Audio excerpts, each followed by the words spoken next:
ठीक है। चलिए आइए देखिए, इसके पहले वाला टॉपिक में हम आपको है ना डिस्कस कर रहे थे कुछ पॉइंट्स को, है ना, जिसमें हम आपको मेनली ये बताए थे कि जो क्वेश्चंस मल्टी स्टेजेस में है वो हम लोग कैसे करेंगे, उस पर क्वेश्चन भी हम आपको करवाए थे, है ना, मल्टी स्टेज कंप्रेसर पे। देखिए हम बोले थे कि इसी में कुछ छोटा सा टॉपिक्स, एक दो टॉपिक्स है और जो हम लोग को पढ़ना है। इसी में से पहला एक टॉपिक है फ्री एयर डिलीवर्ड, ठीक है ना। देखिए इसका मतलब क्या होता है, कभी कभी क्वेश्चंस में आपको दे देता है फ्री एयर डिलीवर्ड के बारे में, तो हम समझते हैं कि इसका मतलब क्या होता है। छोटा सा एक टॉपिक्स है, ध्यान देना है थोड़ा सा, और एक आइसोथर्मल इफिशिएंसी, ये दो टॉपिक अभी हम लोग देखेंगे। ये दो टॉपिक आपको बच रहा है इसमें, ठीक है ना। हालांकि आपके सिलेबस में मेंशन नहीं किया है, लेकिन कभी कभी जो टॉपिक्स है वो सारा टॉपिक मेंशन नहीं करता है। हम आपको बताते हैं कि सिलेबस में जो मेंशन करता है ना, उसको मेंशन करने का जो तरीका होता है वो डिफरेंट होता है, ठीक है। लेकिन क्वेश्चंस में हम हो सकता है कि जब सॉल्व करने जाएंगे तो आपको कहीं इस तरह का टॉपिक का रिक्वायरमेंट हो जाए, FAD, उसको शॉर्ट में हम लोग लिखते हैं FAD, फ्री एयर डिलीवर्ड, ठीक है ना। तो आइए देखिए इसको समझते हैं क्या होता है। बहुत सिंपल है, बोल रहा है this term is used to compare the handling capacity of different compressors working under different conditions. Clear है ना। देखिए समझिए क्या बोलना चाह रहा है ना। आगे का पॉइंट क्या है ये भी समझिए फिर। The volume of air when converted to 1 bar pressure and 15 degree centigrade is referred at free air delivered. Clear. पहले ये समझिए पहला जो पॉइंट है वो क्या बोलना चाह रहा है। ये बोलना चाह रहा है कि आप कंप्रेसर यूज कर रहे हैं तो डिफरेंट कंप्रेसर जो है वो डिफरेंट कंडीशन में हैंडल हो सकता है। जैसे कहने का मतलब है कि कोई कंप्रेसर है जिसका जो कंप्रेस कर दिया है 100 bar तक एंड 50 मीटर क्यूब वॉल्यूम तक। क्लियर है। दूसरा कंप्रेसर जो है वो आपको कंप्रेस किया है 200 bar तक, प्रेशर को बढ़ाया है।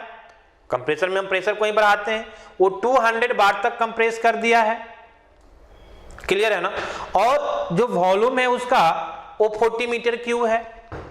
तो अब वहां से आपको जो है कंपेयर करना, कंपेयर इन द सेंस कि किसका वॉल्यूम ज्यादा है किसका वॉल्यूम कम है ना, ये थोड़ा सा आपको क्या करेगा, कंफ्यूज करेगा।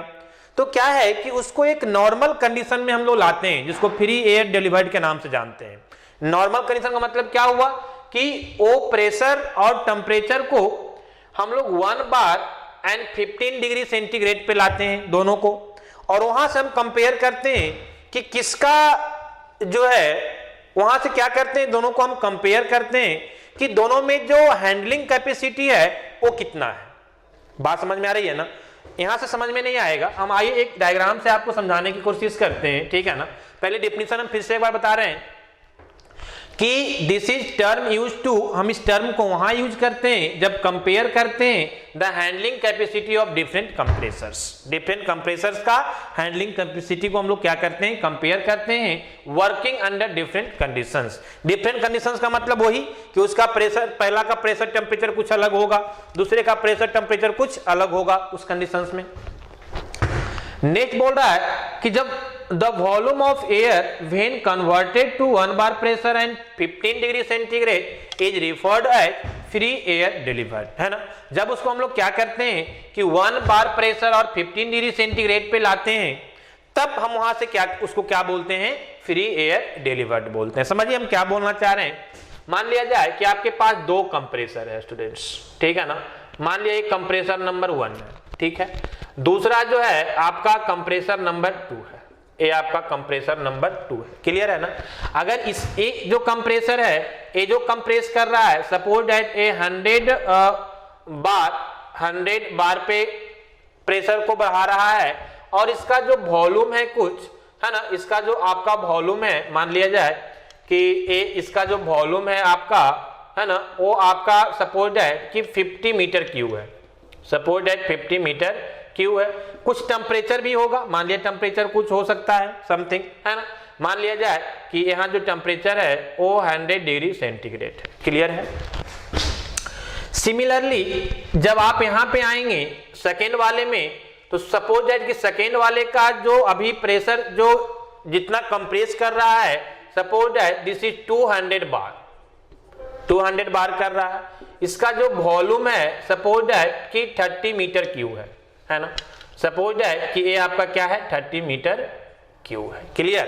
कुछ टेम्परेचर भी होगा, अगर प्रेशर ज्यादा कंप्रेस है तो ऑब्वियस सी बात है टेम्परेचर भी ज्यादा होगा। मान लिया जाए कि इसका जो टेम्परेचर है वो आपका कुछ 150 डिग्री सेंटीग्रेड है। क्लियर है। ये दो कंप्रेसर है, ये दोनों का अलग अलग कंडीशंस में अलग अलग कैपेसिटी है। क्लियर है ना। अब कहता है कि आप ये दोनों को जब कंपेयर करोगे, आप ये दोनों को क्या करोगे, कंपेयर करोगे। तो कैसे कंपेयर करोगे, यहां पे आपको लग रहा है इसका प्रेशर ज्यादा है तो इसका वॉल्यूम, इसका प्रेशर कम कंप्रेस किया है 100 बार है तो वॉल्यूम ज्यादा है, इसका ज्यादा कंप्रेस है 200 बार तक तो वॉल्यूम कम है। टेम्परेचर इसका 100 डिग्री है, टेम्परेचर इसका 15 डिग्री है। तो यहां से हम आपसे पूछें कि किसका कैपेसिटी ज्यादा है किसका कैपेसिटी कम, कहने का मतलब है कि दोनों को कैपेसिटी को हम कंपेयर करें तो यहां से समझना थोड़ा सा क्या होगा, मुश्किल होगा। तो हम क्या करते हैं, इसको हम लोग क्या करते हैं, देखिए यहां पे इसको क्या करते हैं कि the volume of when converted to the volume of air when converted to 1 bar. ये सारे वॉल्यूम को, जो भी वॉल्यूम है ना, इसको हम लोग क्या करते हैं कि 1 बार प्रेशर और 15 डिग्री सेंटीग्रेड पे कन्वर्ट करते हैं। क्लियर है। जब ये दोनों को हम लोग क्या करेंगे 1 बार प्रेशर एंड 15 डिग्री सेंटीग्रेड पे जब है ना कन्वर्ट करेंगे तो यहां से जो है हमको कुछ वॉल्यूम मिलेगा, यहां से दोनों का हमको क्या मिलेगा, वॉल्यूम मिलेगा। इसको भी हम लोग 1 बार एंड 15 डिग्री सेंटीग्रेड पे लाएंगे तो यहां से भी जो है हमको कुछ वॉल्यूम यहां पे मिलेगा। क्लियर है ना। अब जो है यहां से हम देखेंगे कि किसका वॉल्यूम ज्यादा है और किसका वॉल्यूम क्या है, कम है। जिसका वॉल्यूम ज्यादा है उसमें कैपेसिटी यहां हम कंपेयर कर सकते हैं दोनों का, है ना, कि किसका कैपेसिटी ज्यादा है किसका कैपेसिटी कम है। क्लियर। तो जब हम इसको 1 बार और 15 डिग्री सेंटीग्रेड पे ले आते हैं, है ना, उसी टर्म में उसी कंडीशन में हम उसको नाम देते हैं क्या, फ्री एयर डिलीवर्ड, है ना। सिंपल आप ये समझिए कि यहां पे क्या है कि एक नॉर्मल कंडीशंस में है 1 बार का मतलब आप समझते हैं एटमॉस्फेरिक प्रेशर होता है ना, जनरली अप्रोक्सीमेट, और 15 डिग्री हम वही रूम टेम्परेचर के आसपास की बात करते हैं। क्लियर है। तो यहाँ पे जो है वो फ्री होता है, यहाँ पे कोई कंप्रेशन और कोई उस कंडीशन में नहीं होता है, और इसीलिए इसका नाम देते हैं क्या, फ्री एयर डिलीवर्ड। और यहाँ से जो है हम डिफरेंट कंप्रेसर्स को क्या कर सकते हैं, कंपेयर कर सकते हैं, उसके हैंडलिंग कैपेसिटी को कंपेयर कर सकते हैं। क्लियर है ना। तो यही आपका है क्या, फ्री एयर डिलीवर्ड। क्लियर है। अब आइए कुछ समझिए, यहाँ पे कुछ पॉइंट्स है जो कि हम लोग को समझना है। देखिए यहाँ पे ध्यान दीजिए, है ना। आइए हम एक डायग्राम से समझते हैं।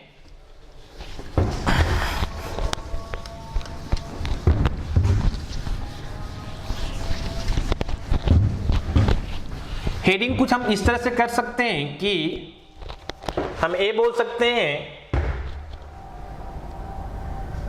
कि रिलेशंस ऑफ सक्शन मास, है ना। देखिए यहां पे ध्यान दीजिए, है ना, इसको हम लोग कुछ इस तरह से बोल सकते हैं कि सक्शन डिस्कस ऑफ या रिलेशंस लिखिए,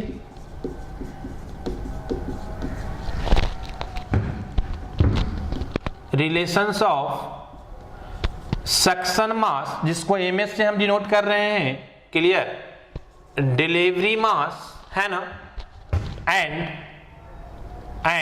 एमटी का मतलब हम आपको नीचे दिखाएंगे, this is free air delivered mass. Clear है ना। ये तीनों के कंडीशंस को हम रिलेट करेंगे। ठीक है। एक्चुअली होता क्या है, ये तीनों मास जो है वो सेम होता है और वहां से एक हमको रिलेशन मिलता है। क्लियर है ना। समझिए हम क्या बोलना चाह रहे हैं। हम पहले आपको ये बोल रहे हैं कि एक डायग्राम लीजिए आप पहले। सपोज दैट कि ये आपका पीवी डायग्राम है। सपोज दैट कि ये आपका क्या है, पीवी डायग्राम है। पहले हम आपको ये बता दें, हम आपको नीचे लिखेंगे, है ना, हम आपको नीचे लिखेंगे तो क्लियर हो जाएगा। ठीक है।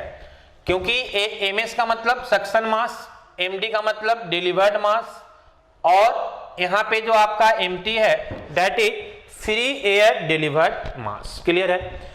चलिए आइए पहले हम एक डायग्राम लेते हैं विद क्लियरेंस वॉल्यूम का। तो suppose that this is our compression process 1 to 2, है ना। फिर ए मेरा डिस्चार्ज और ए मेरा क्या है एक्सपेंशन प्रोसेस, और यहां से आपका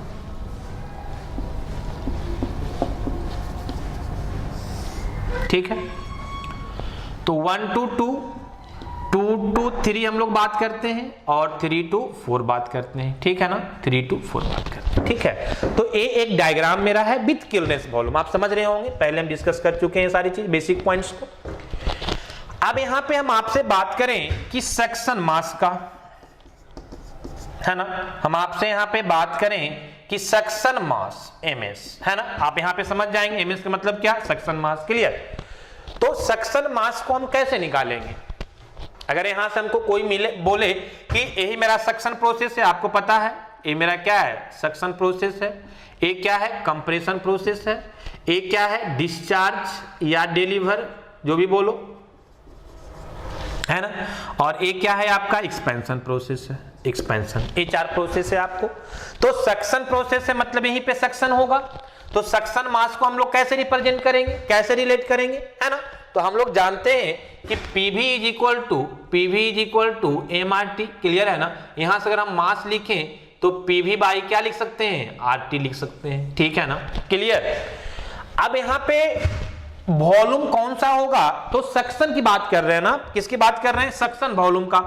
तो सक्शन वॉल्यूम इतना ही वॉल्यूम होगा ना, ये पूरा यहां से यहां तक का वॉल्यूम सक्शन नहीं होगा, V1 पूरा नहीं होगा, क्योंकि ए पार्ट तो सक्शन प्रोसेस नहीं हो रहा है, आपका इतना ही सक्शन हो रहा है। तो इसी वॉल्यूम को हम बोलेंगे। तो इस वॉल्यूम को हम लोग कैसे लिखेंगे, अगर उस वॉल्यूम को हमको लिखना हो, है ना, सपोज दैट कि इस वॉल्यूम को हमको लिखना है दिस इज, है ना, VA से भी इसको डिनोट करते हैं, हम आपको बताए थे, याद कीजिए, है ना, कि ये मेरा जो है एक्चुअल वॉल्यूम के नाम से भी हम इसको जानते हैं, जितना हम सक्शन वॉल्यूम करते हैं। तो अब इस वॉल्यूम को हम कैसे निकालेंगे, तो टोटल जो वॉल्यूम है हेयर टू हेयर, इसको हम लोग क्या बोल सकते हैं V1।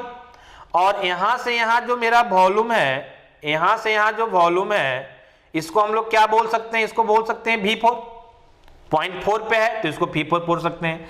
तो एक टोटल आपका जो है V1 और माइनस V4 कर देंगे तो आपका VA मिल जाएगा। क्लियर है ना। अगर V1 माइनस V4 करेंगे तो VA मिल जाएगा।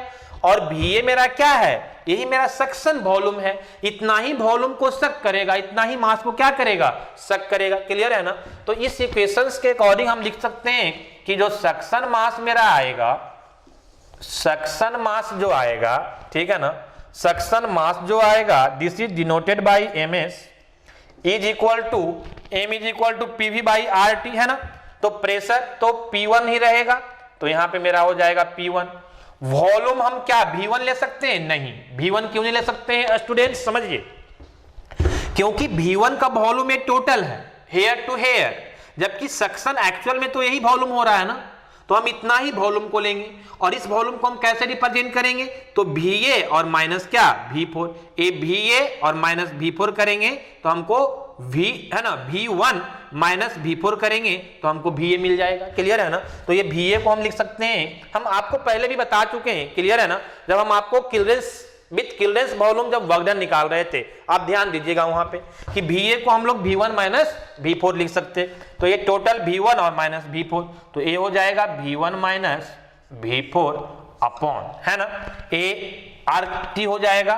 तो R तो आपको रहेगा ही, R तो कांस्टेंट वैल्यू होता है, आइडियल गैस कांस्टेंट, और T 0.1 पे टेम्परेचर T1। क्लियर। तो this is the suction mass. Clear है। तो हम लोग सबके साथ अलग अलग रिलेशन निकालेंगे, ये सक्शन मास का रिलेशंस निकाल लेंगे, फिर जितना मास डिलीवर्ड होगा उसको हम लोग कैसे रिप्रेजेंट करेंगे, है ना। तो ये तो मेरा सक्शन मास हो गया, है ना। मान लीजिए equation number first. Clear. Similarly अगर यू हैव टू फाइंड, है ना, द डिस्चार्ज मास कैसे आप फाइंड करोगे, तो फॉर फाइंड द डिस्चार्ज मास, है ना, आप लिख सकते हैं कि जो डिस्चार्ज मास होगा या डिलीवरी मास, कुछ भी आप बोल सकते हैं, दोनों सेम ही है, ठीक है ना।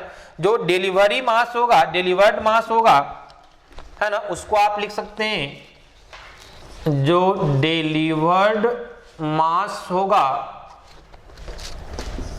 डिलीवर्ड मास होगा, जिसको हम लोग md से डिनोट करेंगे, दैट विल बी कैसे, फिर इसी फॉर्म में लाइए।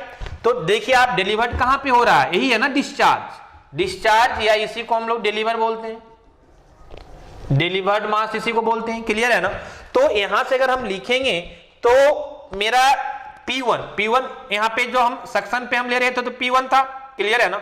यहां पे क्या होगा, तो P2 लिखें या P3 लिखें, दोनों सेम ही है। जनरली हम लोग क्या लिखते हैं, P2 लिखते हैं। तो यहां पे जो है मेरा क्या हो जाएगा, P2 हो जाएगा, क्लियर। वॉल्यूम कितना लेंगे स्टूडेंट्स, तो दिस वॉल्यूम लेंगे। ये वॉल्यूम हम कैसे फाइंड करेंगे, तो ये टोटल हेयर टू हेयर आप आओगे तो V2 आएगा, क्लियर।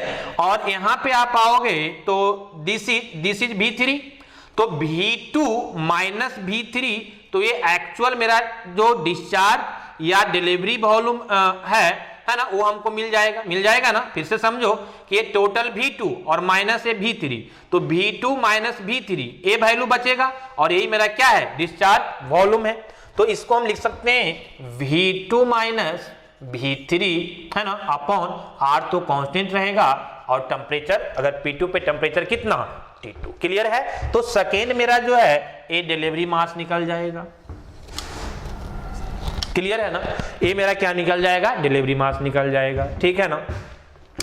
ये हम आप बोल सकते हैं कि इक्वेशन नंबर 2, क्लियर। सिमिलरली जो है इसी तरह से आप mass for free air delivered के लिए निकाल सकते हैं, क्लियर है ना। तो फ्री एयर डिलीवर्ड में मास को आप कैसे रिप्रेजेंट करेंगे, तो सबसे पहले आपको समझना होगा, इसके लिए आपको समझना होगा कि हम जो प्रेशर लेंगे किसके लिए, फ्री एयर डिलीवर्ड के लिए, उसको हम पीटी से डिनोट करते हैं। कहने का मतलब है, पहले आप ये समझिए कि पीटी क्या है, pressure for free air delivered, clear है ना। दूसरा वहां पे जो हम वॉल्यूम लेंगे उसको हम VT से डिनोट करेंगे, है ना। सिमिलरली ये जो VT होगा दैट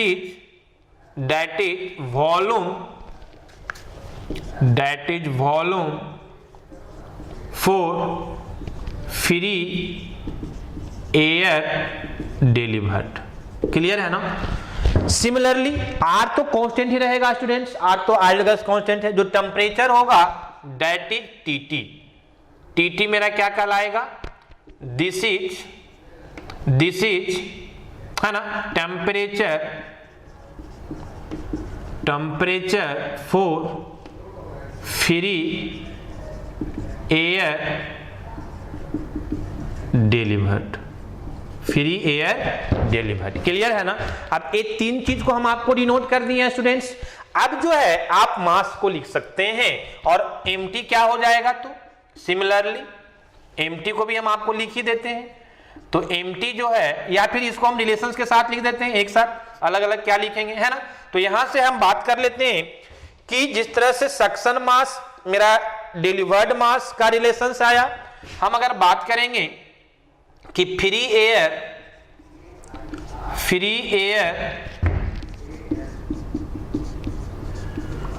डिलीवर्ड मास, जिसको हम लोग MT से डिनोट करेंगे, free air delivered mass MT is equal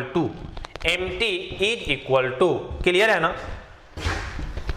यहां लिखते हैं डिलीवर्ड मास, है ना, MT इज इक्वल टू कितना हो जाएगा, तो दिस विल बी, प्रेशर कितना माने हैं, PV बाई RT, तो P का value PT, this is PT, volume कितना VT अपॉन R तो कांस्टेंट है ना, और टेम्परेचर कितना, तो TT।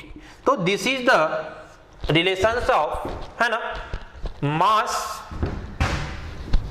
For free air delivered, this is MT, है ना, mass for free air delivered. हम आपको सारे डिनोट कर दिए, है ना। अब जो यहाँ पे पॉइंट्स है ये समझिए, suppose that this is our equation number 3, clear.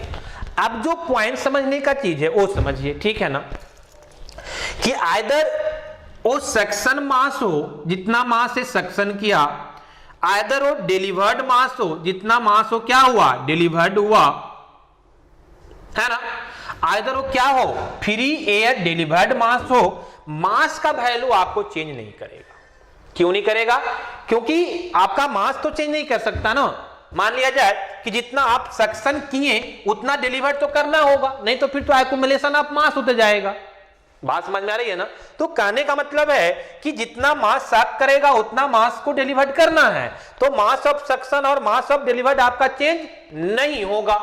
Similarly अगर कोई कंप्रेस मास है, ठीक है ना, और उसको आप वन बार और 15 डिग्री सेंटीग्रेड पे ला रहे हैं, जो कि फ्री एयर डिलीवर्ड कंडीशन पे ला रहे हैं, तो क्या मास चेंज हो जाएगा? नहीं।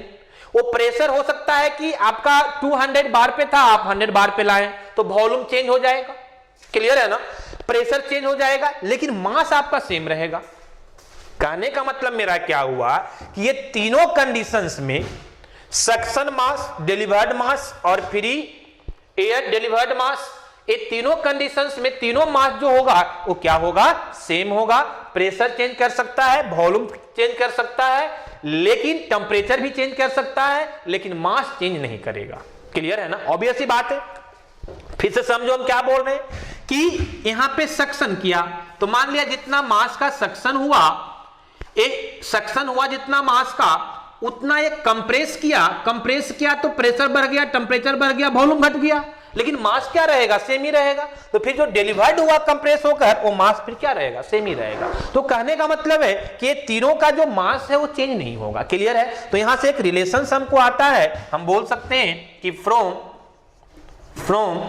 इक्वेशन 1, 2 एंड 3 क्या बोल सकते हैं कि तीनों का मास सेम होगा, है ना।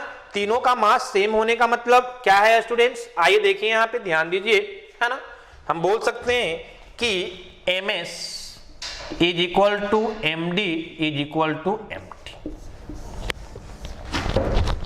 क्लियर है? अब यहां से जो मेरा रिलेशंस आ जाएगा, तो इसके लिए आ जाएगा P1, है ना, V1 minus V4 upon RT1 is equal to delivered mass कितना, P2 वॉल्यूम कितना, V2 minus V3 not V4, V2 minus V3 upon फिर से कितना, RT2 इज इक्वल टू आपका जो फ्री एयर डिलीवर्ड मास है, that is PT into VT upon RTT।